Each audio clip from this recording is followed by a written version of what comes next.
Freighters, soarers, freaks, geeks, chronic masturbators, and celibate priests.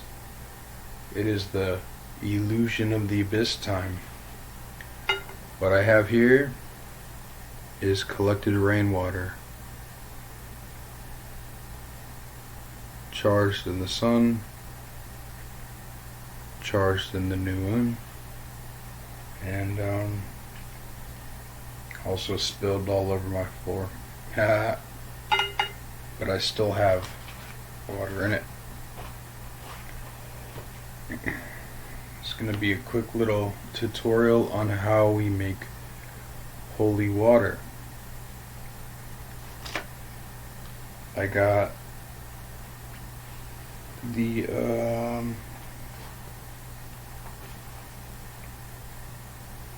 you would make holy water to take a cleansing, purifying bath, or to bless yourself and your abode.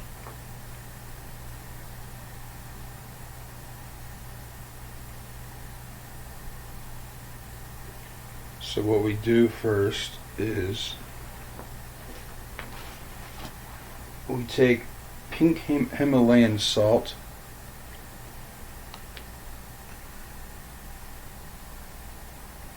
and this pink Himalayan salt has electromagnetic properties to it. When it mixes with the water, ionizes the water, and what you say over the water carries intention, and it holds memory and all that good stuff. Water holds memory anyways, but the charging of the salt carries the prayer. And this is the reason why humans have used holy water since, well, we were made by the Anunnaki. So first we consecrate the salt, and I'm using a ritual from the Ritual Romanum, which is Ritual Romanum. That's what Catholic priests use to consecrate their shit. So why not me? You can also use Psalm 103. I'm going to use the Ritual Romanum thing, and also we then will charge it with the divine name Aheye, which is the name we charge the pentagram in the west of water for. Oh wait, no, I'm sorry. That's what we'll do with the water with the Aheye. For salt, we're going to charge with Agala, which is Agla. It's a acronym or a Kabbalistic notiricon, and it stands for Ata Gibor Leolam Adonai, and it means Thou, O Lord, art mighty forever. Agela. Okay. The blessing of the God of all, the Almighty, be upon this creature of salt. Let all malignance and hindrance be cast forth hence. Let all good and love enter herein. For without thee man cannot live. Wherefore I bless thee, and I invoke thee, that thou may abide in my holy will.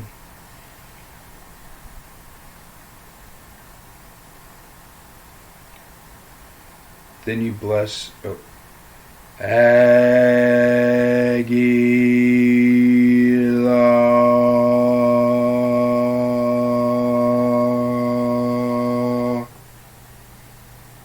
That vibration over the salt charges the salt. Your words have a lot of power. Believe that.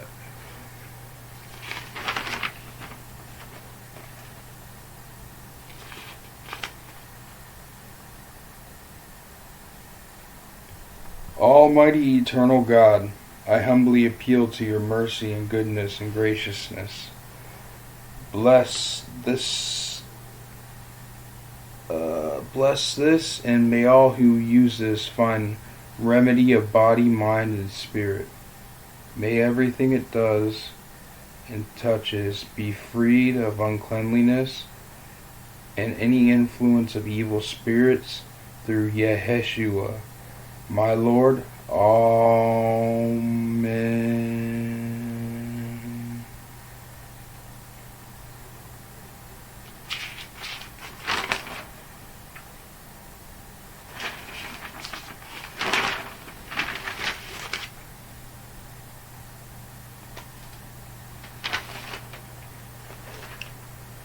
I exercise a creature of water, and by him who has created me, O creature of water, by him who has created thee, and gathered thee together into one, so that the dry land appeared that you held, uncover all deceits of thine enemies, and cast from thee all impurities and uncleanliness of the spirits of the world of phantasm, so that they harm me not, through the virtues of God Almighty, who lives and reigns unto the ages of ages. Amen.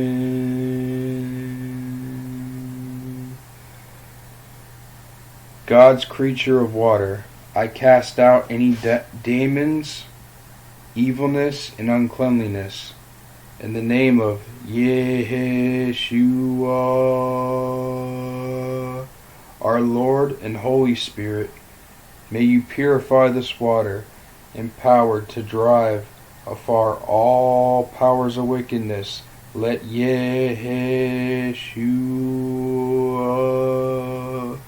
banish the vile from this world and back to the clip-off. Lord, who for the salvation of the human race has built the greatest mystery upon this substance in your kindness, unto the elements prepared for purification.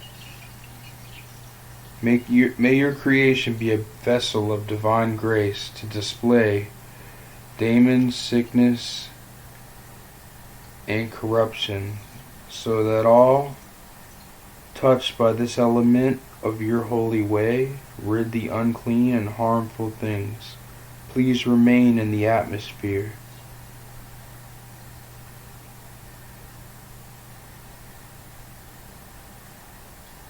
Let no vileness remain in thy abode. May all schemes of any adversary, hidden or not, be dispelled. Let thy troubles be gone, vandalized by your might. Let thy safety and peace befall on all who live here, and consecrate this holy water. Give health and abundance. May your holy name make secure against any wickedness, through the Lord. Amen.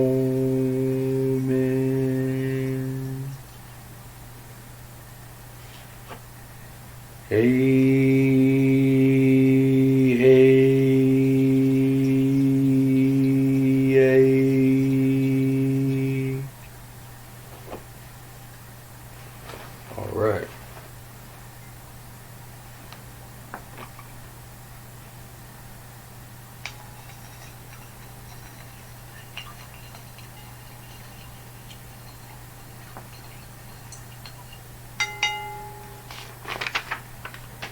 O Lord, whom has established the greatest mysteries, hearken this prayer, and pour forth your blessings on this element now prepared with the rites.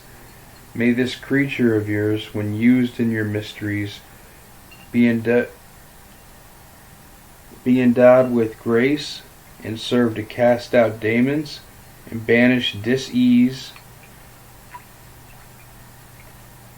May everything this water touches Deliver us from all that is hurtful, unclean. Let no breath of contagion hover here, no taint of corruption. Let all plans from any lurking enemy come not here. Let them turn into nothing. By the sprinkling of this water, oppose all that is unhealthy. Bring safety, peace, and abundance to the occupants of this abode, so that, in calling on your holy name, well-being will come upon all. Protect us from every peril, O Lord, through Yeshua.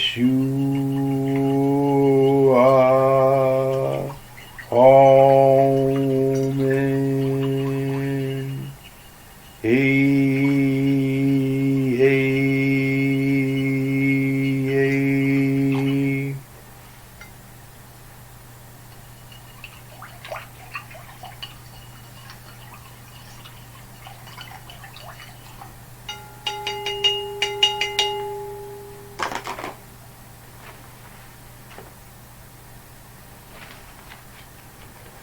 So, that, ladies and gentlemen, is how we make holy water. So,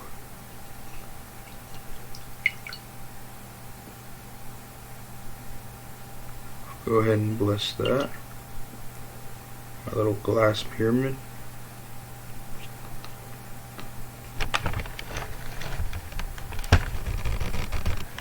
And I bless all of you.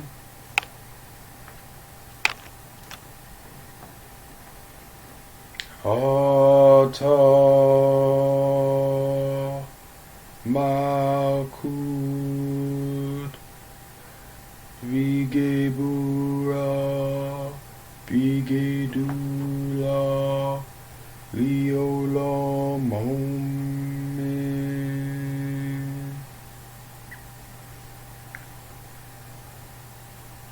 And may the divine light descend.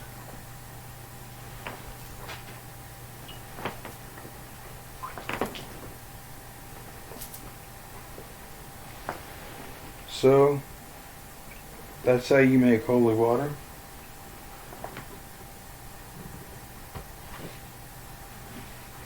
I guess I'll talk about Sole water, right? So, Sole water is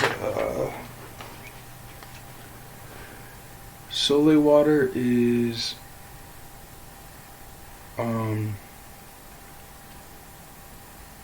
it's like a brine. It's water that has pink Himalayan salt in it that has been like cured, like the salt has sat in it for a while. Pink Himalayan salt has 36 different minerals in it.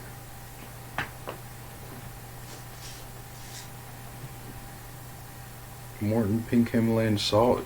It's like $5-6. Well, this is a while ago. Probably isn't $5-6 now.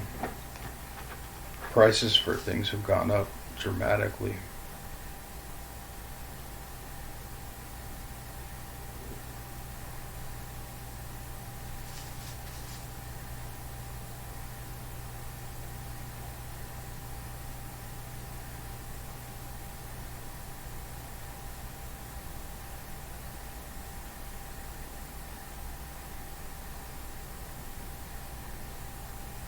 Just says sodium, but there's 333 servings per container. I do notice those repeating numbers.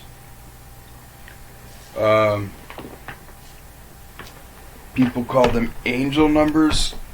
Don't really know about that. I don't know much about angel numbers, but that's something I want to look up. This pink salt crystal contains natural minerals that add a touch of color An excitement to elevate meals, ideal as a finishing salt for meats and poultry, seafood, vegetables, and desserts. Harvested from ancient sea salt deposits deep within the Himalayas.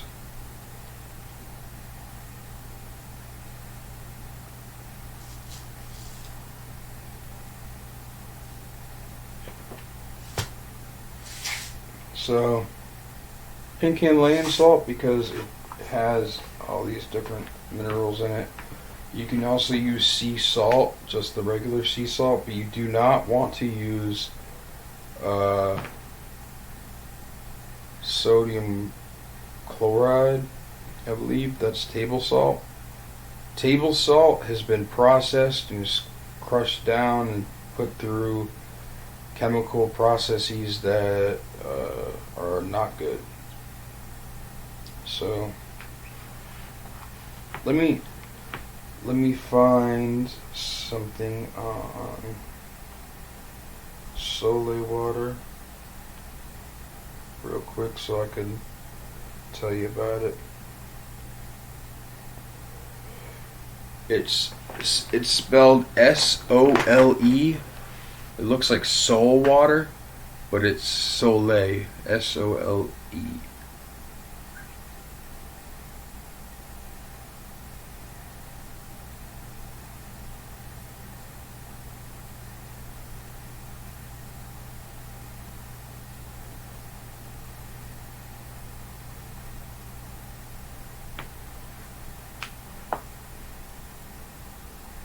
Sole water is also known as pink Himalayan salt water. It's a simple mixture of Himalayan salt and water which takes on a pink tinged hue from the color of the salt.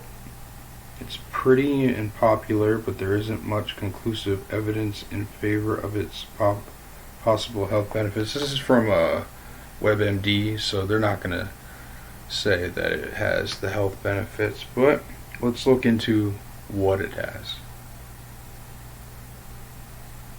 Himalayan salt may be the most well-known unrefined salt widely available.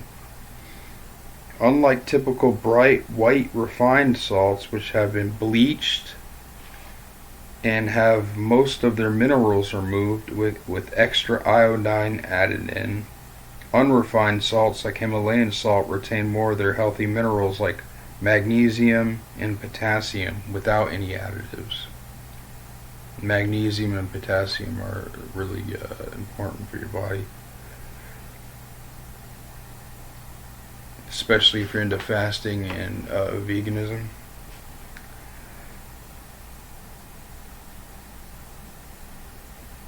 There's claims of weight loss and improved sleep patterns with Sole water. Salt and sodium are an important part of your body.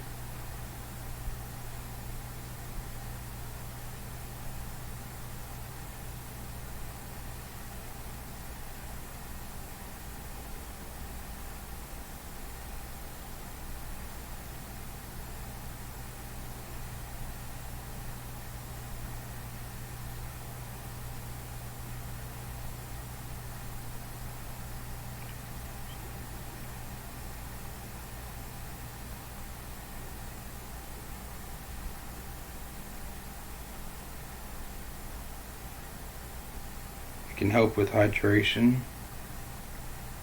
I'm gonna get out of WebMD, this shit sucks.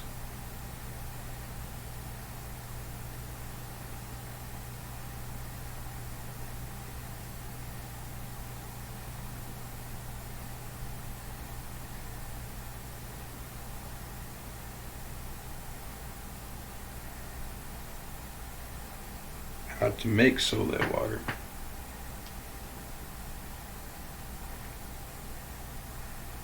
I'll put show notes on my website.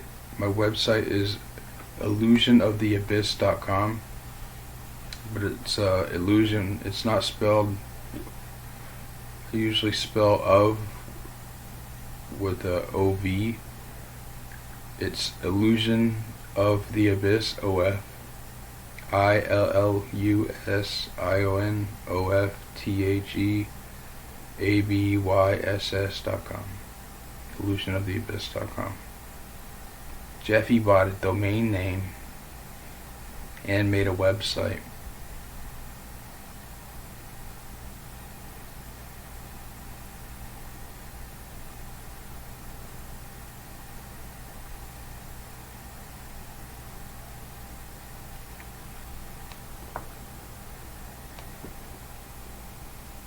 So that's the Soleil water sitting in there.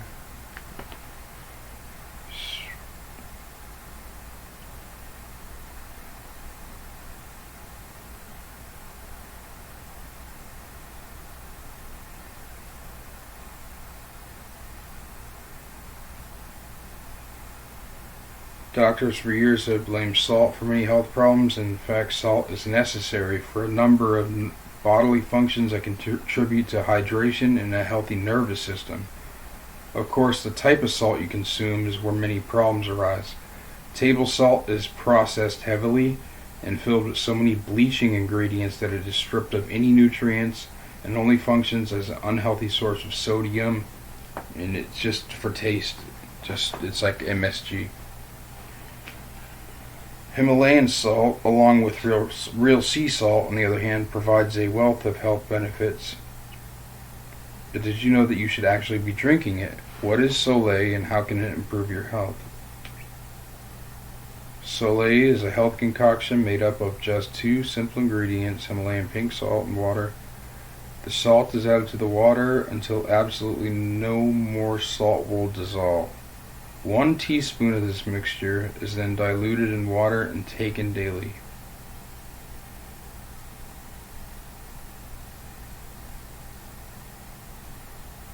Benefits: boosts energy.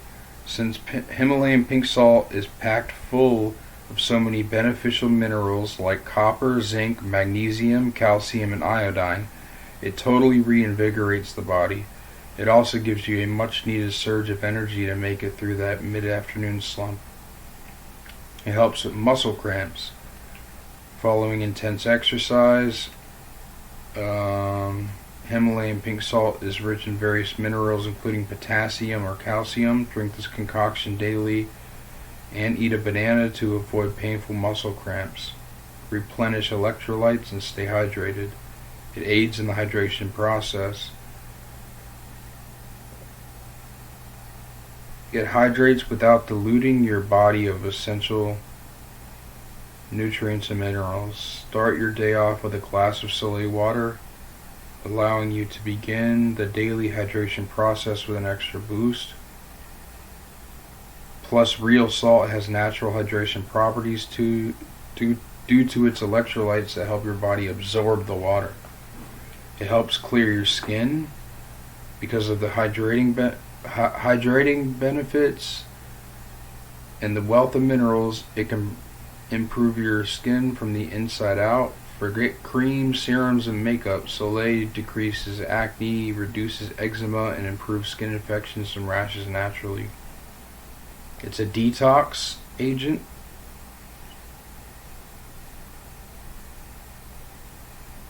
It can help flush out toxins and improve your immune system.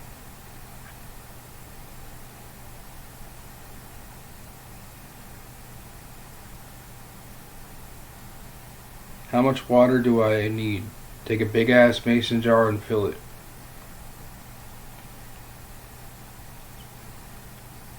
This person uses a half-gallon jar.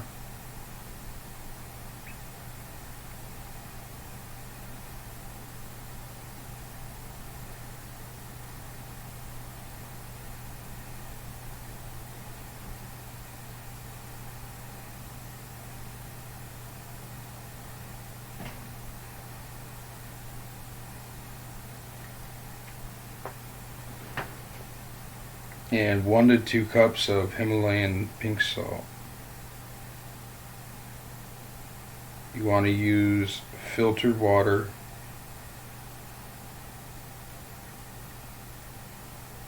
Fill your mason jar about a quarter of the way with the salt.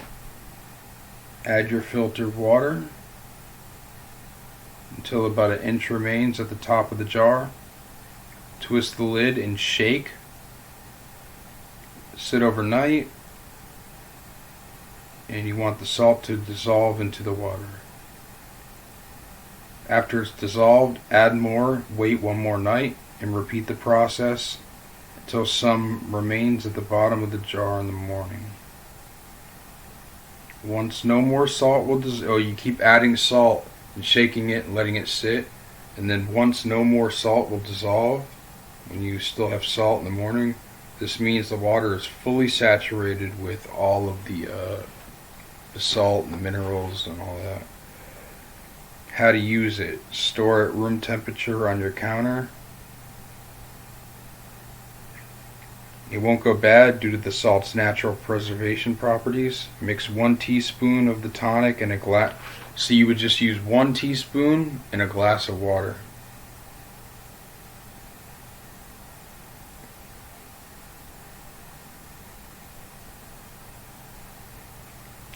Salt and metal don't mix because salt is electrifying. So don't use a metal spoon. Use plastic or something. Use a measuring spoon.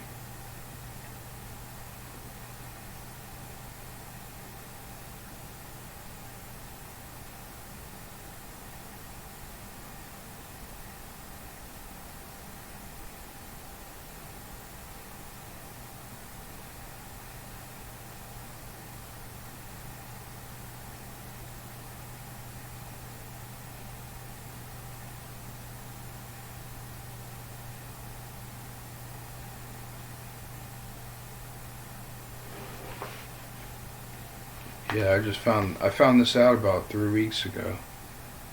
I've drank it a few times. It's good. It does boost energy.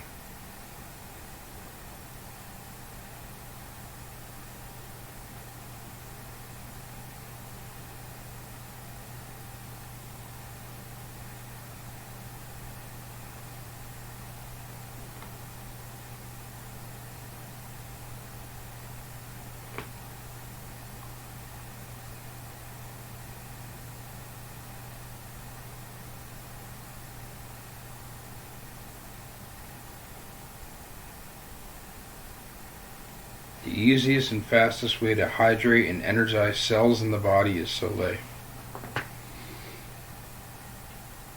When Himalayan crystal stones are dissolved into spring water, the solution is called Soleil. It comes from the Latin word sol, meaning sun, as it is the liquid materialization of sunlight. Soleil means liquid sunlight, or liquid light energy.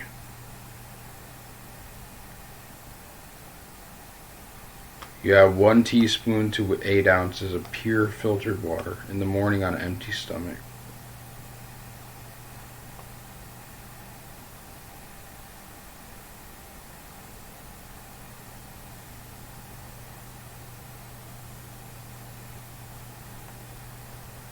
You could put a little lemon in there.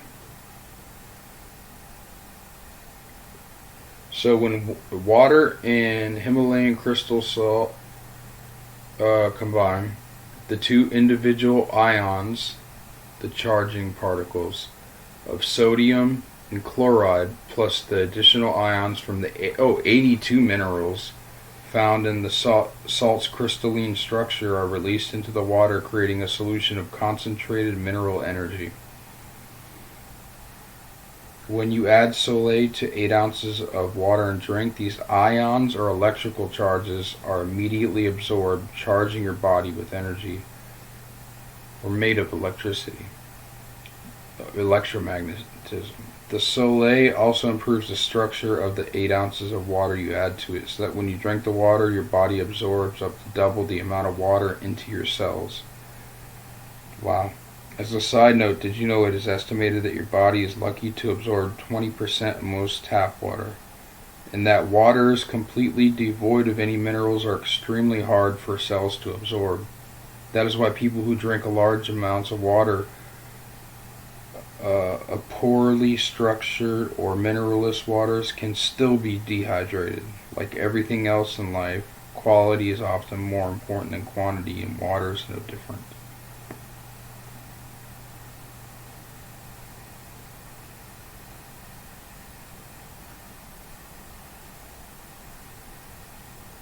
Clinical study. Austria, 2001.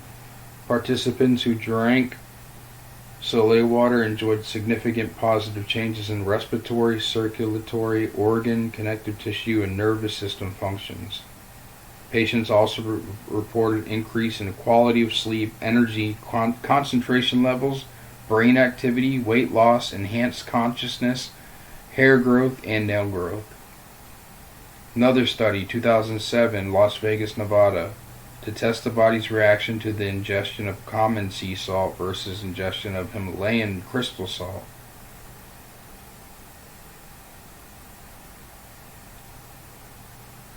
A double-blind, placebo-controlled clinical study involved 70 participants over 30 days. Participants were randomly divided into two groups. One had the Himalayan salt and Soleil, and the other 35 were given sea salt in the form of Soleil.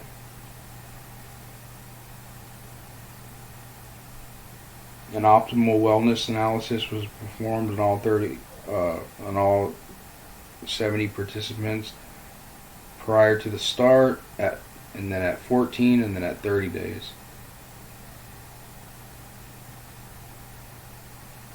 At the start, all 70 were in the red zone, indicating that at least 35% away from normal wellness numbers in mineralization, oxidation, and hydration.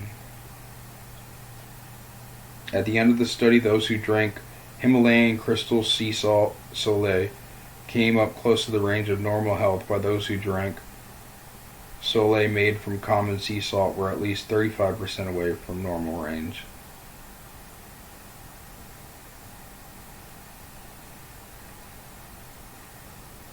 So the Himalayan sea salt stabilized the pH for them, which is the scale of acidity and alkalinity in your blood. Helps stabilize oxidative stress. So oxidation is the breakdown of your cells. It's when healthy cells are broken down by other cells in the body that attack, like broken, shitty cells that aren't reproducing. You know how your cells are always reproducing and dying. Well, the cells that kill the other cells, or break those down. Well, oxidation is a process of your cells attacking regular healthy cells.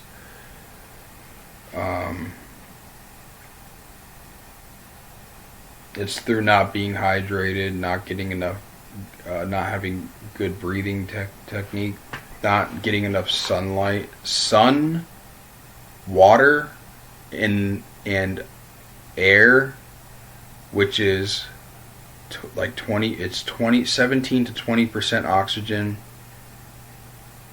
like 30% nitrogen, or 50% nitrogen, something like that. For like 5% of the rest of the noble gases, and then the rest, like 10 to 15%, scientists don't know. It's chi, it's prana, it's what chemists and scientists used to refer to as the ether. And that's what, it's the sun's it's the sun's pure white electricity, the pure white divine light. When it travels through the ether, it's getting pulled by magnetism. So it charges the ether, it charges the air, and it turns all the other molecules in the air of like oxygen and nitrogen the electromagnetic chemical response makes chi, prana, in the air, and when you breathe deeply, you get a lot more chi, a lot more oxygen, a lot more nitrogen, all this shit. And then breathing techniques, so you're actually breathing in light. You're breathing in light. That's what you're doing. That's what air is light. A lot of it, you know. I mean, 10% of pure divine light. And then if you know how to take it in. Also, when you sun gaze, open your mouth. Let the sun rays hit the back of your mouth. It helps equilibrate your throat chakra. I sun gaze like past couple days. I've been sun gazing for like 10 minutes straight because there is no fucking UV rays at the horizon. There's no that doesn't hurt your eyes. You can look straight into the sun. You know. And then, so what I started doing is called Liber Resh Vel Helios. It was made by the Master Therion, the Great Beast 666, Aleister Crowley. It's a daily regimen of adorations and salutations to the sun. It's a really cool thing. It's so it's called Liber Resh.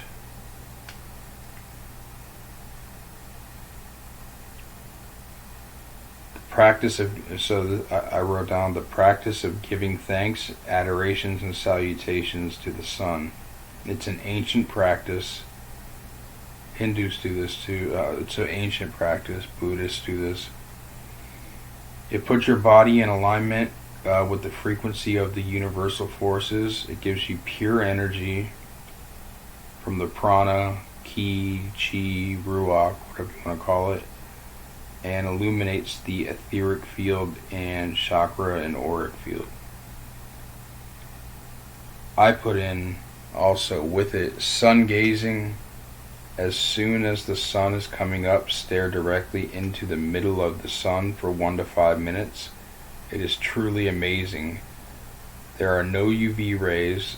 I stare directly into the sun for 10 minutes straight sometimes. You can also do this at dusk. I highly recommend it. A 10 out of 10. Perfect. So in the morning at dawn, you'd want to, whenever you fucking wake up is your morning, right? Preferably I would want a sun gaze. So you face the east when you wake up. If you're up at dawn and you can sun gaze, you sun gaze for 1 to 5 minutes while doing the fourfold breath.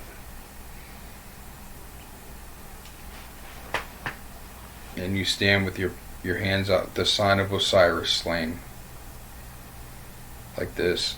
In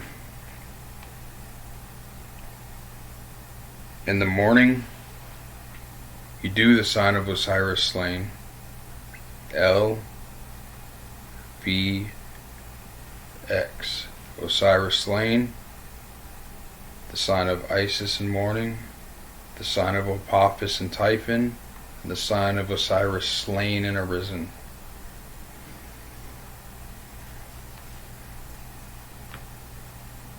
Then you say, Hail unto thee, who art Ra in thy rising,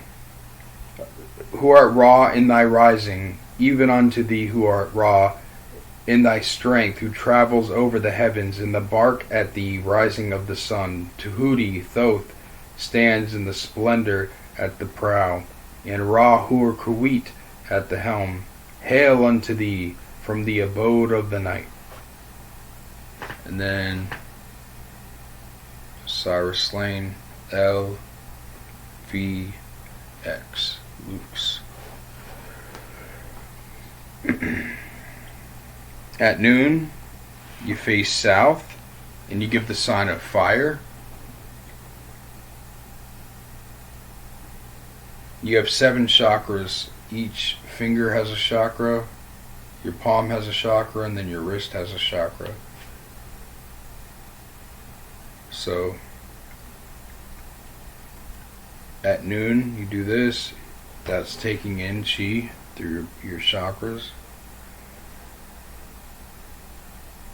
While you're doing that, you say, Hail unto thee who art at a Hathor in thy beauty, who travels over the heavens in thy bark. The bark is a ship. Who travels over the heavens in thy bark at the mid-course of the sun. Tahuti Thoth stands in the splendor at the prow, and Ra-Hur Kuwait at the helm. Hail unto thee from the abode of the morning. At sunset, you want to sun gaze for 1 to 5 minutes. You face west, and you give the sign of air. The sign of air is this. So,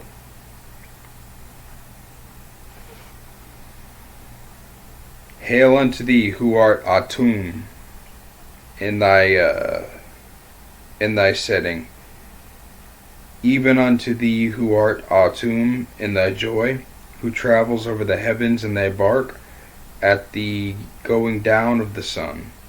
Tahuti Thoth stands in his splendor at the prow, and Ra-Hur Kuwait at the helm. Hail unto thee from the abode of the day. And it says at midnight, it's just when you go to sleep.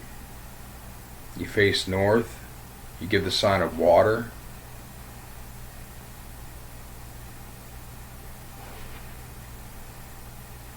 Hail unto thee who art Kephra in thy hiding, even unto thee who art Kephra in thy silence, who travels over the heavens in the bark at the midnight hour of the sun.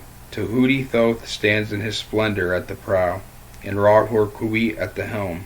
Hail unto thee from the abode of the evening.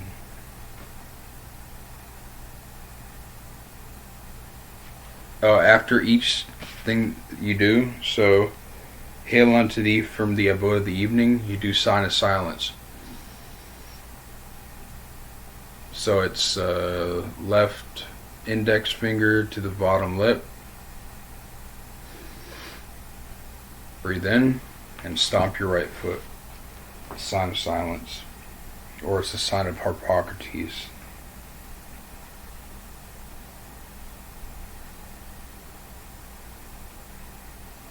After each adoration, these are called adorations, like morning, noon, sundown, midnight. Each adoration, you want to do a holy meditation for at least 5 minutes. And you want to take on the God form of one of these characters. And I said take on the God form of Thoth, because in these stories, Tahuti stands in the splendor at the prow. The prow is the front of the ship, and he's directing where to go. Ra-Hur Kuwait is Horus, and he's driving the vessel. He's driving the boat. And Ra is an old man that's in the boat. That's the lore. A God form is when you, it's a meditative art. It's when you put yourself into the shoes of a god, or a demigod, whatever you want to call it. So you want to, I said Thoth because I do invocations to Thoth. I have a altar space to Thoth. I really dig what the god, the deity is all about. Wisdom, knowledge, communication, writing. So,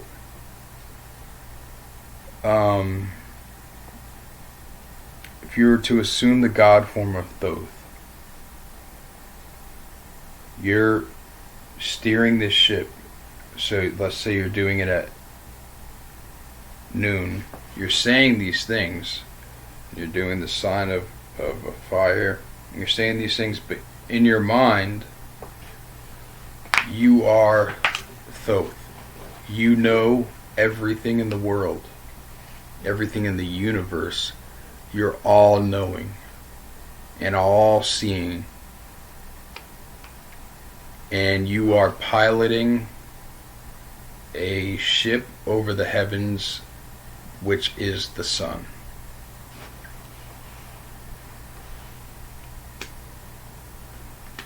You're directing where to go.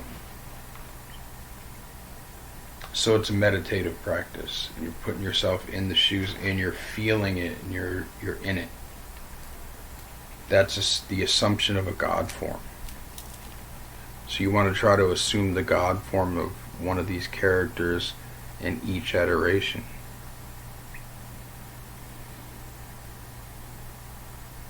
You want to remember to do these because this is part of the great work. It instills dedication, duty, a regimen, all these types of good things. Get your ass out of bed, I have a problem with getting up. Like, I stayed in bed. I have bipolar disorder, but it's bipolar type 2. So I have these major crazy ass bouts of depression. They've actually calmed the fuck down. But, I mean, I still suffer with it. But about 3 years ago, I quit my job and just laid in bed for 7 straight months.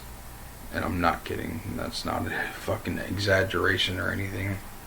Laid in bed for 7 straight months, and I got up to shit, piss, and grab like fucking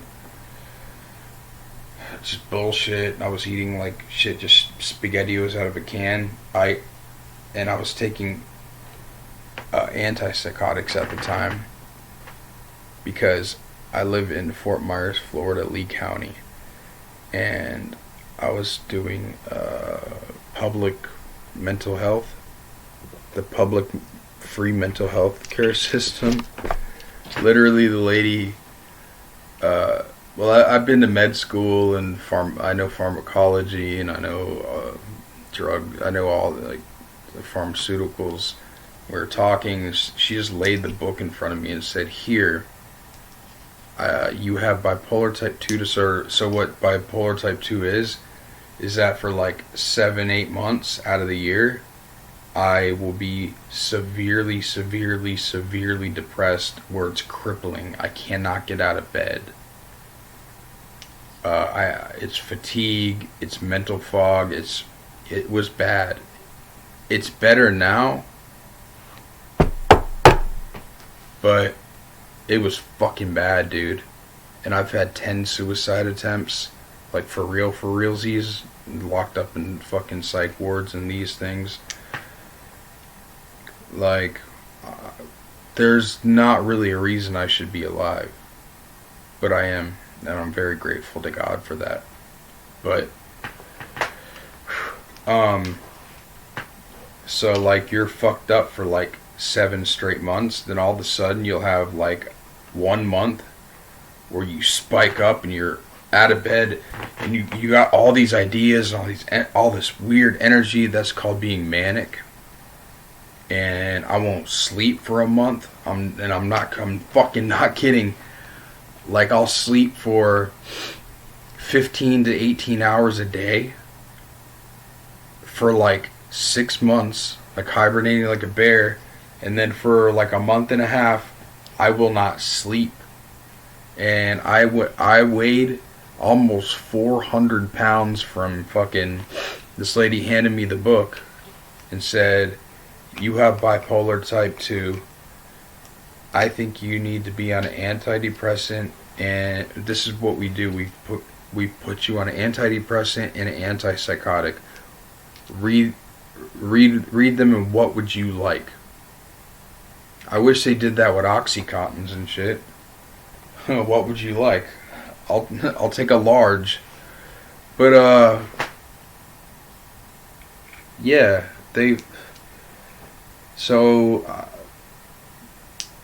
I was on what's it called? Seroquel, quetiapine. And I've been on antidepressants. I've been on every single antidepressant. I'm on something called desvenlafaxine. It's called Prestique now. It's a SNRI. It's a serotonin neuroepinephrine reuptake inhibitor. So it boosts my adrenaline, and it boosts my serotonin. But the thing is, it kind of works. The thing is that SSRIs really don't work. They're bullshit. Depression stems from dopamine, lack of dopamine, and hormonal imbalances. It's not serotonin, and it's not neuroepinephrine or adrenaline. That's just to get you out of bed and to get you up because your heart's pounding. But I still take that shit. But fucking dude, Seroquel, it just put me to sleep for 16 hours a day.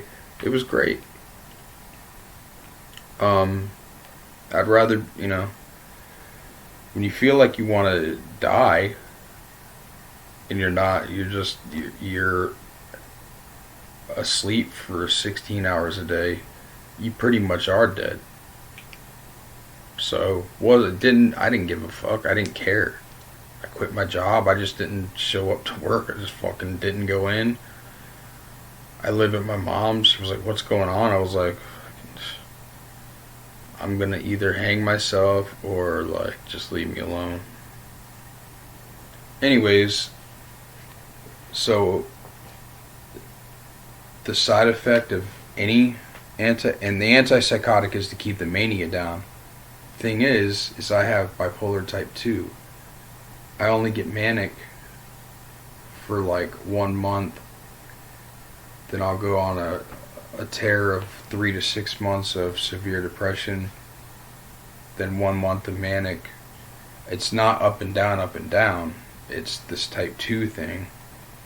So to put me on to be on an antipsychotic, I should have known better. I just, to be honest, I took it because I knew that it would put me to sleep.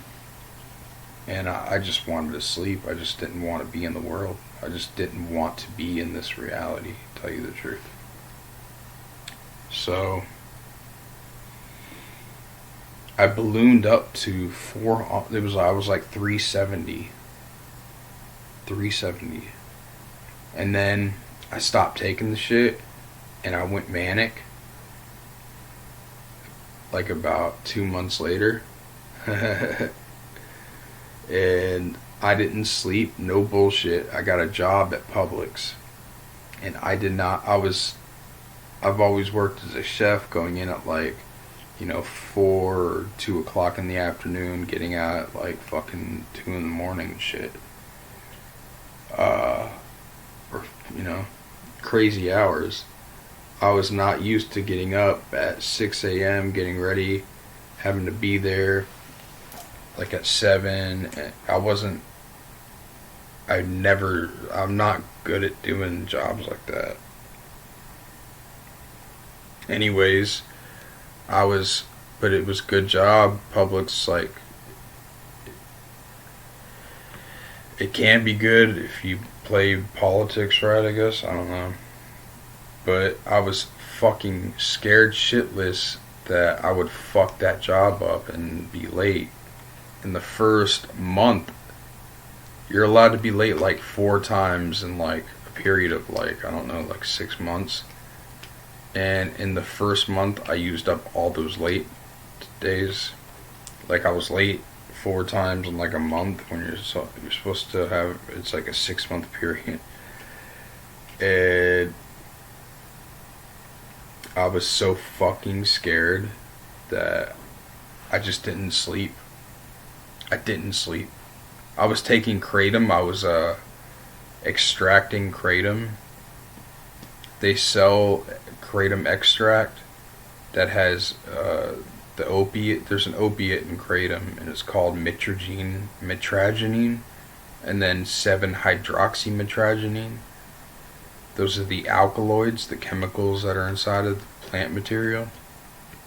And you can put lime. You can take the plant material. You can get a kilo for like $50 from Indonesia. You take the plant material and soak it in lime or lemon juice, and the acidity breaks the cell walls apart, and you mash it down. You mash it up. You put very hot water, not boiling, but very, very hot water on top. You mash the shit out of it to break the cell wall apart. Let it sit. Put it in a mason jar. Close it. Seal it. Put it in the freezer overnight, like 8 hours.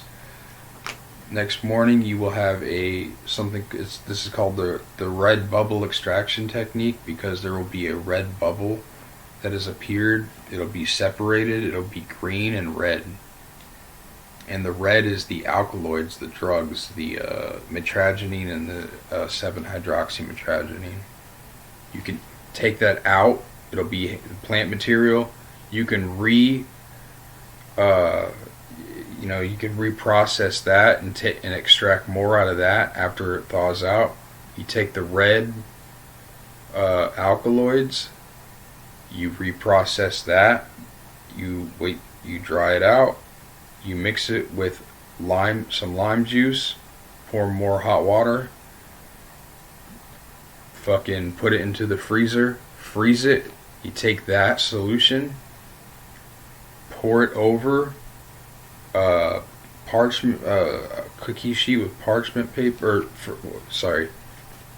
You take that solution and you pour Everclear over it. So you put it in a bigger container, and then you soak it in Everclear, put it over a cookie sheet with parchment paper, the liquid, let it sit in the sun for 7 days. The sun will bake.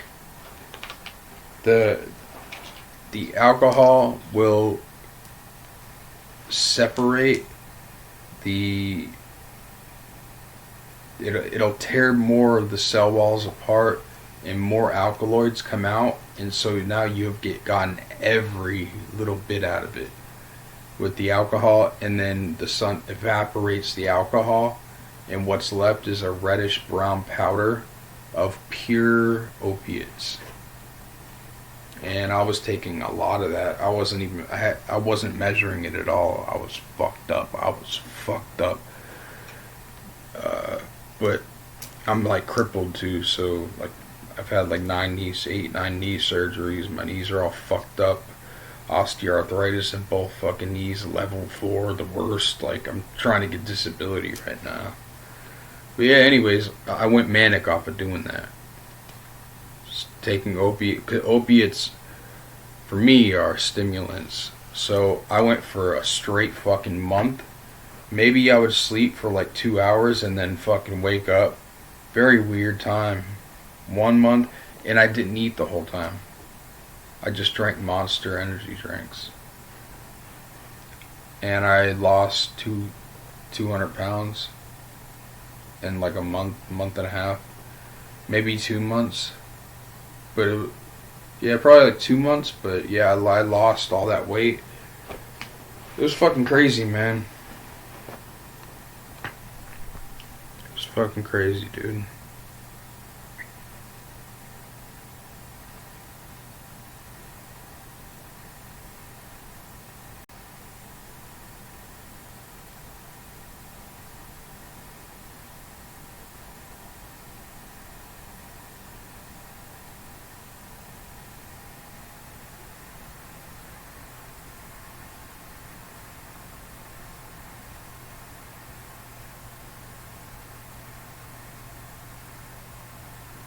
So Thoth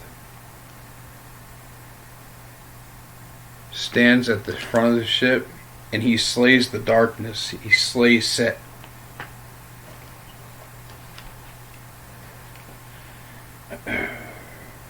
Rahur Kuit, who is Horus. Ahathor means house of Horus in female form. And Hathor is the goddess of beauty. Atum, all is Atum. Atum, all is atomic.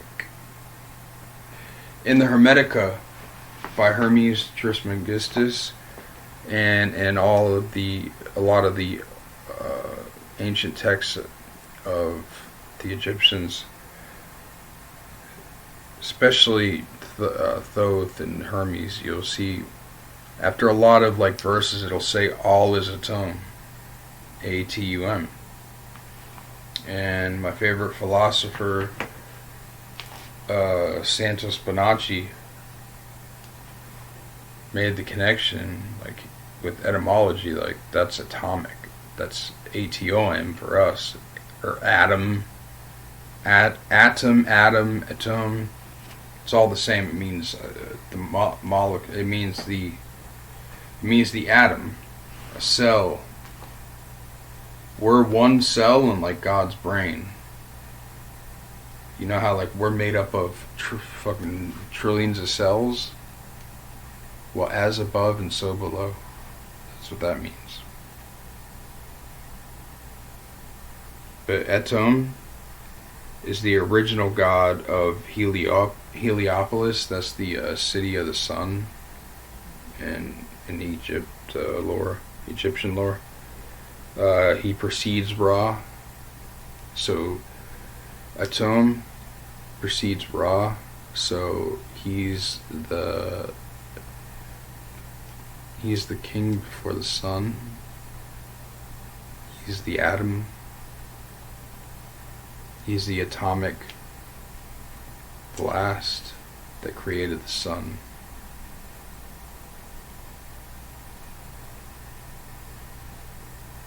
Atum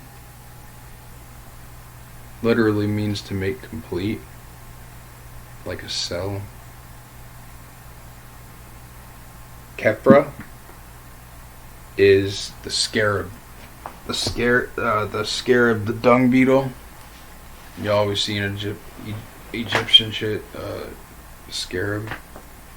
On Aleister Crowley and Lady Frida Harris's Thoth deck, the moon card, instead of the lobster thing coming out of the water, or the crab, it's the scarab. Represents self-realization. Kefra means literally he who becomes. It's the becoming of something.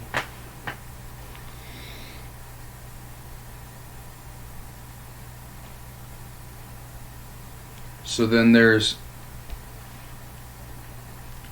an adoration poem that you say. So after you say each of these adorations, you do the sign of silence, then you recite this poem.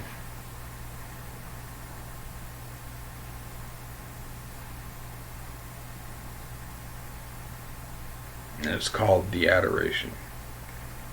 Unity uttermost showed, I adore the might of my breath, supreme and terrible, severe and wonderful God, who makes the demigods life and death to tremble before thee. I adore thee. Appear on the throne of Ra, open the ways of the Ku, lighten the ways of the Ka. The way of the Kabs run through, to stir me, to still me. Om, let it fill me. The light is mine, its rays consume me. I have made a secret door into the abodes of Ra and Atum, of Kepra, Hathor, I am thy Theban, O Mentu, the prophet Sapientia Argentium, that's me, by Bez-na Ma'at, my breast I beat, by wise Ta-nek I weave my spell.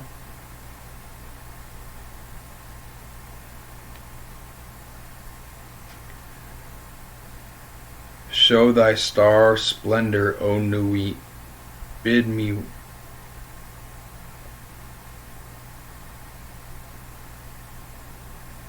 within thy home to dwell, O winged snake of light Hadit, abide within me, Rahor Kuit. That's the adoration. So appear on the throne of Ra, open the ways of the Ka, lighten the ways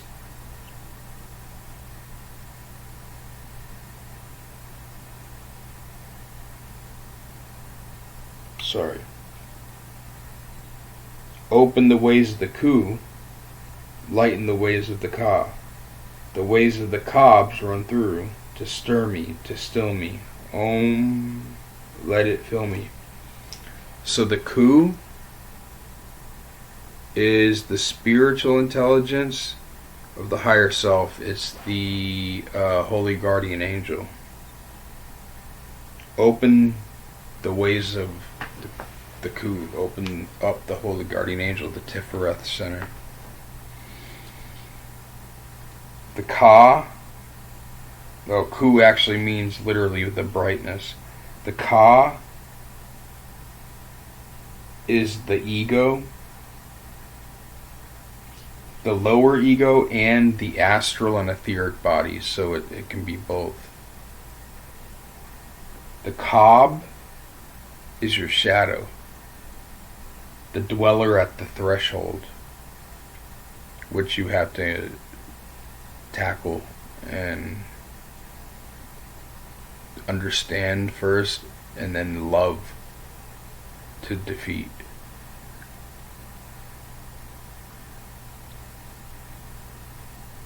Kab means the veil, and there's two types of that one. The lower is the shadow, the primal evil self, and then the higher is the psychic connection. It is the positive and negative charge of a person.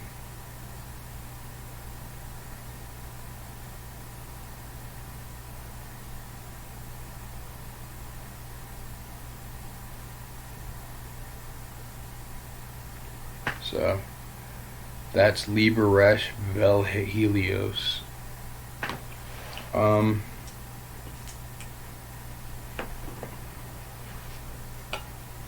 Take my special stones and leave them in thy holy water.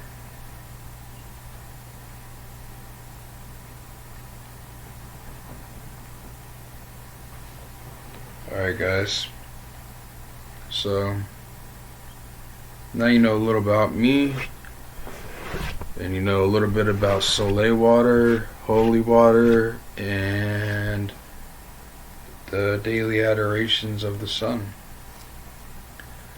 So I hope everyone's doing well. May the divine light descend upon you on the path, always, in love and in light. Frater Sapientia. Alright guys. Namaste.